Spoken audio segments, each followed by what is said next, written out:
तो आज का अपना टॉपिक लिख लीजिए कि शब्द विचार में हम पढ़ेंगे रचना के आधार पर कितने भागों में विभाजित किया गया है। तो शाब्दिक अर्थ में पढ़ा जाए तो शब्द अथवा वर्णों के मेल से नए शब्द बनने की प्रक्रिया को रचना या फिर बनावट कहा जाता है। ध्यान रखिएगा क्वेश्चन को, शब्द अथवा वर्णों के मेल से जब नया शब्द क्रिएट होता है तब उसको क्या कहा जाता है, उसको कहा जाता है आपका रचना या बनावट। जैसे कि विद जमा आलय विद्यालय, या फिर ऐसे करके आपके काफी आपने विधियां पढ़ी होंगी, आपको नहीं पढ़ी है तो कोई बात नहीं, आपने कहीं ना कहीं इसको जरूर सुना होगा या देखा होगा। जैसे कि संधि विच्छेद में, वहां पर मैं आपको एक पूरा टॉपिक पढ़ाऊंगा संधि विच्छेद, जहां पर मैं आपको अच्छे तरीके से समझाने की ये कोशिश करूंगा। ओके, तो उसी को क्या कहा जाता है, रचना या बनावट कहा जाता है। तो रचना के आधार पर, जो कि रचना के आधार पर शब्दों को कितने भागों में बांटा गया है, 3 भागों में बांटा गया है। क्वेश्चन पूछा जाए तो ध्यान रखिएगा कौन कौन से। पहला है आपका रूढ़, दूसरा है आपका यौगिक और तीसरा है योग रूढ़। इन 3 शब्दों में, इन 3 आपकी प्रक्रियाओं में बांटा है। इन्हीं 3 को हम अच्छे तरीके से समझने की आज कोशिश करेंगे। तो पहला आ जाता है आपका रूढ़ शब्द। तो अगर शाब्दिक अर्थ में कहा जाए तो जो शब्द परंपरा या फिर परस्पर चले आ रहे हैं तथा जिन्हें खंडों में विभाजित नहीं किया जा सकता, वह शब्द क्या कहलाते हैं, आपके रूढ़ शब्द कहलाते हैं। अब सरल शब्दों में कहने की कोशिश करूं तो आपके वो सभी शब्द जिसको आप विभाजित करोगे तो विभाजित करने पर किसी भी प्रकार का कोई अर्थ नहीं निकलता जब तक उनको एक साथ ना लाया जाए, तो उसको क्या कहा जाता है, आपका रूढ़ शब्द कहा जाता है। उनको विभाजित कभी भी आप कर ही नहीं सकते। ओके, जैसे कि आपका रात, सुबह, शाम, हाथ, किसी भी प्रकार की चीज यहाँ पर आप विभाजित करके देख लो। रात जमा ता, कहीं सुना है, अलग अलग कर दिया कोई अर्थ निकला नहीं, तो कभी आप कर ही नहीं सकते। सुबह को भी नहीं बांट सकते, शाम को भी नहीं बांट सकते, हाथ को भी नहीं बांट सकते। तो आपके वो सभी शब्द जिनको आप विभाजित या टुकड़ों में नहीं बांट सकते उनको क्या कहा जाता है, रूढ़ शब्द कहा जाता है। लास्ट में क्वेश्चन सीरीज ऐड कर रखी है, वो लगा के देखिएगा, आपकी प्रैक्टिस भी हो जाएगी। तो इसको क्या कहा जाता है, रूढ़ शब्द। सेकंड आता है आपका यौगिक शब्द। अब सरल शाब्दिक शब्द में कहा जाए तो जो शब्द 2 या 2 से अधिक शब्दों से, क्या 2 या 2 से अधिक शब्दों से मेल से बनते हैं जिन्हें सार्थक खंडों में विभाजित किया जा सकता है, वो क्या कहलाते हैं, आपके यौगिक शब्द कहलाते हैं। अब ध्यान रखिएगा वो सारी चीजें जो आपकी 2 या फिर 2 से अधिक शब्दों से मिलकर बनते हैं और दोनों को जब टुकड़ों में बांटा जाता है तो दोनों का क्या होता है, एक अर्थ निकलता है और दोनों को जोड़ने के बाद एक अलग अर्थ निकलता है।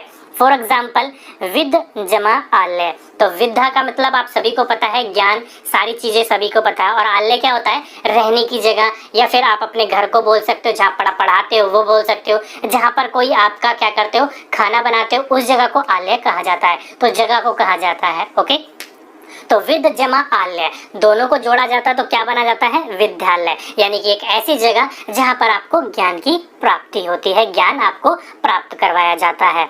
दूसरा आपका अन्न जमा उपयुक्त। आप सभी को पता है अन्न क्या होता है और उपयुक्त क्या होता है, और दोनों को जोड़ा जाए तो क्या हो जाता है, आपका अनुपयुक्त।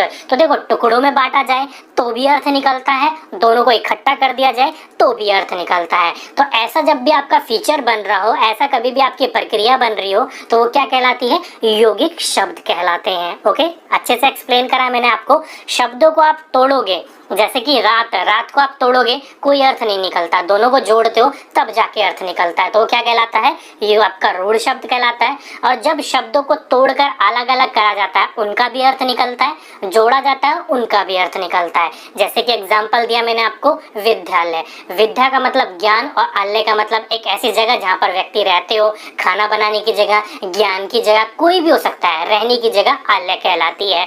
दोनों को जोड़ा जाता है तो क्या कहलाएगा, वो आपका विद्यालय, यानी कि एक ऐसी जगह जहाँ पर ज्ञान की प्राप्ति दी जाती है। ओके, तो दोनों को टुकड़ों में बांटा था तब भी अर्थ था, दोनों को जोड़ा गया तब भी अर्थ है, तो वो कैसा शब्द कहलाता है, आपका यौगिक शब्द कहलाता है। नेक्स्ट है आपका योग रूढ़ शब्द। अब ये क्या शब्द होते हैं, तो शाब्दिक अर्थ में बात करे जाए तो जिसे यौगिक शब्द से किसी विशेष शब्द का बोध होता है उसे योग रूढ़ शब्द कहते हैं।